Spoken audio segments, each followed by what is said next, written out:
Tower आहे नावाला पण रेंज नाही गावाला, अशी म्हणीचा प्रत्यय समोर. BSNL ऑफिस अधिकारी यांचा ढिसाळ कारभार. कळवण तालुक्यात नवीन अशी अनेक BSNL टॉवर उभी केली आहेत, परंतु अनेक गावातील टॉवर हे फक्त शोभेची वस्तू झाल्याचे दिसत आहे. कळवण तालुक्यातील ग्रुप ग्रामपंचायत लिंगामा आमदार या ठिकाणी दोन्ही गावांमध्ये BSNL टॉवर उभे आहेत, परंतु ते सध्या बंद स्थितीत आहेत. त्यामुळे नागरिकांना मोठाच मनस्ताप सहन करावा लागत आहे.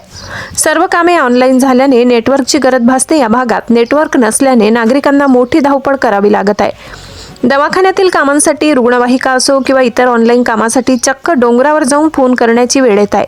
गेल्या काही दिवसापूर्वी आमदार गावाचे रहिवासी 100 ते 150 नागरिक BSNL ऑफिस कळवण या ठिकाणी गेले असता तिथे अधिकारीच उपलब्ध नव्हते, परंतु कर्मचारी मोरे यांनी जोशी साहेब यांना कॉलवरून बोलणं करून दिलं. आम्ही लिंगामे येथील BSNL टॉवर 8 दिवसात चालू करू अशी उडवाउडवीची उत्तरे देऊन नागरिकांना तिथून काढता पाय घ्यावा लागला. परंतु त्या 8 दिवसाच्या सांगण्यावर आज 2-3 महिने होत आलेत, अद्यापही BSNL टॉवर बंदच का? जर लवकरात लवकर टॉवर चालू झाले नाहीत तर समस्त ग्रुप ग्रामपंचायत आमदार लिंगामा मोठे आंदोलन करणार असल्याची प्राथमिक माहिती मिळते आहे. गिरणा वार्ता न्यूजसाठी संपादक गणेश पवार, कळवण.